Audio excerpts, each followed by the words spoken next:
I said it again. What do you have to lose? Look, what do you have to lose? You're living in poverty. Your schools are no good. You have no jobs. 58% of your youth is unemployed. What the hell do you have to lose?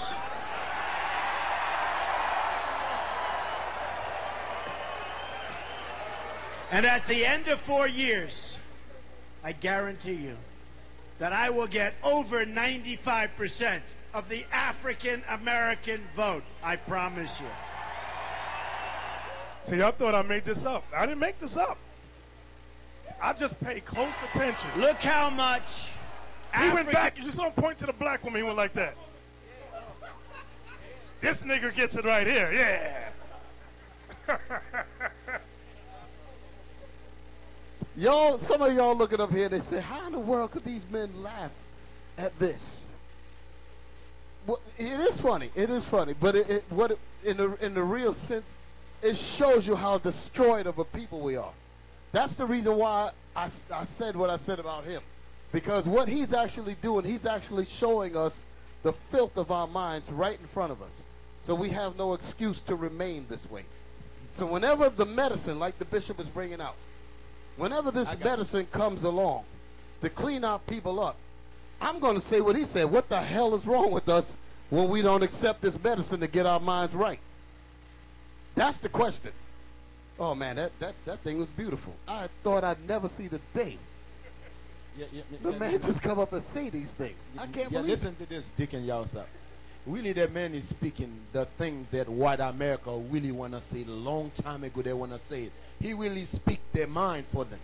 Because when you see a man like that, talk like that, you see the white people, they all applaud to that. That's really what's in their heart they want to say about black people. But they feel like this man right here, since he's in light, he can say that nobody going to get hurt by it. The reason we laughing, because we've been telling you that for years. There you go. That's why we laughing. You have to listen to the white man tell you yourself. You're in the lower state. Now you say, oh, I thought I had it going on. Ooh. Hey, I'll tell you something. We used to do this in camp. You remember. We'd be downtown, and while the brothers are speaking, we had this white man that would come to the camp. And do you know the name? You know what I'm talking about. Bring him up while the men are teaching Israel. Jake out in the audience, they ain't really paying attention. Then they have to call the white man over, and he knew that he was being called for that reason. So he get the microphone, and while he's talking, the Negroes haven't figured out that a white man is speaking yet. So you know what the priest would say? He said, "Hey, Negroes, I got a white man speaking now. Pay attention," and they listen. In other words, he has to come and co-sign and say the things to get your attention. Otherwise, it don't ring home. So check, the thing one, like two, what one, two. like Deacon Loba's bringing out, check, one, two, he came forward and said exactly what so-called white people have on their minds. He's bringing that information out. And they're all happy about it because they always wanted to say it. They always wanted to say it. And the fact that he's saying it, maybe we'll listen. He's giving the statistics and all of that. Like we don't know it, but we're the damn victims of it. He's telling us something that we already know. Wow, that's amazing. That goes back. Read that again. Where were you at in Samuel? 1 Samuel chapter 2? 1 Samuel chapter 2, verse 8. He raiseth up the poor out of the dust. So we are the poor, meaning poor in spirit. God is going to raise us up out of the dust, which is a low estate. Go ahead. And lifteth up the beggar from the dunghill. Why is it calling us beggars? Because we're the ones on welfare, unemployment, always want a job. Can you hire me, please? And we were the kings and gods of the earth. Now it's calling us poor and beggars. And read that beggar part again. And lifteth up the beggar from the dunghill. The dunghill. Dung means doo-doo. S-H-I-T. That's what dung is. That's the life we live. And you got to see it. I'm going to tell you how bad it is. Some of y'all don't know. Those of y'all that live in the projects, I'll say it like that. The projects. You ever have cops go to your house? Let me tell y'all a secret. Some of y'all might know. Some of you might not know. They talk about how nasty blacks and Latinos are. I ain't talking about the black cops so much. But the white cops, they do. They go, you see this filth? Oh, that's disgusting. Oh, God, don't sit down. There's a roach will fall right on you. Now, I'm not saying that these are things that's common conversation, common. But which goes back to the scripture that says he raises up the beggar from the dunghill. The way we live is not, and that goes for those of you who may have a big house. It's still a dunghill from where you came from. Okay, when you once had your own plot of land, things of that nature. Now you're paying taxes and things of that sort. Read that again for me. He raiseth up the poor out of the dust, and lifteth up the beggar from the dunghill, to set them among princes. You see that? To set us where? Among princes, and to make them inherit the throne of glory. God is going to make us to inherit the throne of glory. Was that it?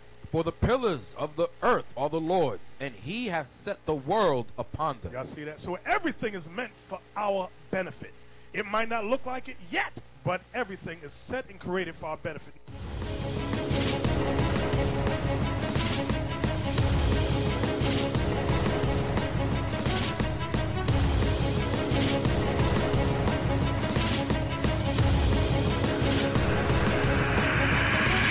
Shalom, Israel. I'm Elder Nathaniel, Israel United in Christ. YouTube likes to shut our channels down, as some of you have noticed, ever so often. Subscribing to join IUIC will assure you will always stay connected to our YouTube accounts. We want to do our best to make sure this truth gets out. Please click and join our subscriber YouTube channel called Join IUIC to stay linked to all of our videos. So again, please make sure you subscribe to this Join IUIC channel to get your latest updates on all our YouTube channels. Shalom.